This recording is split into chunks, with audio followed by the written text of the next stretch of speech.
बहुत समय पहले नवरंगपुर नामक राज्य में शहजादी माया का राज्य था। माया न केवल अद्वितीय सुंदर थी, बल्कि तलवारबाजी, घुड़सवारी और युद्ध नीति में भी पारंगत थी। उसकी सुंदरता और ताकत की चर्चा पूरे राज्य में थी। लेकिन माया की सबसे बड़ी कमजोरी थी उसका घमंड। वह खुद को सबसे श्रेष्ठ समझती थी और दूसरों को अपने स्तर से नीचे मानती थी। माया का यह स्वभाव केवल दरबारियों और प्रजा तक ही सीमित नहीं था। यहां तक कि उसकी अपनी सेविकाएं भी उसके गुस्से और तिरस्कार का शिकार होतीं। एक बार जब एक बूढ़ी सेविका ने गलती से माया का दुपट्टा गिरा दिया, तो माया ने गुस्से में उसे महल से निकाल दिया। एक दिन एक साधु महल में आया। उसने राजमहल के द्वार पर खड़े होकर कहा, हे शहजादी, मैं बूढ़ा और भूखा हूं, मुझे सिर्फ एक रात के लिए आश्रय चाहिए। माया ने ठहाका लगाते हुए कहा, मेरे महल में तुम्हारे जैसे तुच्छ लोगों के लिए कोई जगह नहीं है, जाओ जहां से आए हो। साधु ने माया की ओर देखा और गंभीर स्वर में कहा, तुम्हारे घमंड का अंत निकट है शहजादी। जब तुम्हारी सुंदरता और ताकत तुम्हें छोड़ देंगी, तब तुम जानोगी कि असली ताकत क्या होती है। माया ने इस चेतावनी को मजाक समझकर अनसुना कर दिया। अगली सुबह जब माया ने आईने में खुद को देखा, तो वह चीख पड़ी। उसकी चमकती त्वचा फीकी पड़ चुकी थी, बाल रूखे हो गए थे और उसकी खूबसूरती कहीं गायब हो चुकी थी। उसने महसूस किया कि उसकी ताकत भी खत्म हो गई है। तलवार उठाने की कोशिश में वह लड़खड़ा गई। महल के लोगों ने उसे पहचानने से इनकार कर दिया।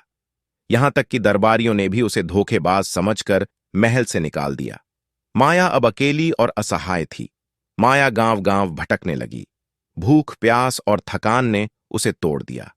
एक दिन वह एक छोटे से गांव पहुंची, जहां उसने देखा कि लोग एक बूढ़े साधु की सेवा कर रहे थे। माया को पहचानने में देर नहीं लगी। वह वही साधु था जिसे उसने अपने महल से अपमानित कर भगा दिया था। साधु ने माया को देखा और कहा, तुम्हारे चेहरे और ताकत ने तुम्हें धोखा दिया। अब तुमने देख लिया कि जब घमंड खत्म होता है तो असली इंसानियत उभरती है। क्या तुमने कुछ सीखा? माया ने फूट फूट कर रोते हुए माफी मांगी। उसने साधु से कहा, मैंने घमंड के कारण अपना सब कुछ खो दिया। कृपया मुझे माफ कर दें और मुझे रास्ता दिखाएं। साधु ने उसे गांव में रुकने का आदेश दिया। तुम्हारी सुंदरता और ताकत वापस आ सकती है, लेकिन इसके लिए तुम्हें खुद को बदलना होगा। दूसरों की सेवा करो, अपने घमंड को त्यागो और सच्ची दयालुता का अभ्यास करो। माया ने गांव में रहना शुरू किया। वह खेतों में काम करती, बीमारों की सेवा करती और बच्चों को पढ़ाती। धीरे धीरे गांव वालों ने उसे पसंद करना शुरू कर दिया।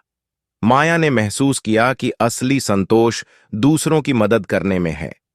कई महीनों के बाद साधु ने माया को बुलाया। उसने कहा, तुमने खुद को बदलने का प्रयास किया है। अब तुम्हें तुम्हारी खोई हुई सुंदरता और ताकत वापस मिलेगी। लेकिन याद रखना, यह तुम्हारे कर्मों से जुड़ी है। इसे घमंड में मत बदलने देना। माया ने जब पानी के झरने में अपना चेहरा देखा, तो वह हैरान रह गई। उसकी खोई हुई खूबसूरती और ताकत वापस आ चुकी थी। लेकिन इस बार उसकी आंखों में घमंड नहीं, विनम्रता झलक रही थी। माया वापस महल लौटी। उसने न केवल प्रजा से माफी मांगी, बल्कि राज्य को खुशहाल बनाने के लिए हर संभव प्रयास किया। अब वह सुंदरता और ताकत का सही उपयोग करना जानती थी। उसके राज्य में लोग उसे दयालु रानी के नाम से बुलाने लगे। सीख: घमंड इंसान को उसकी असली पहचान से दूर ले जाता है। असली ताकत और सुंदरता दूसरों की भलाई और विनम्रता में है।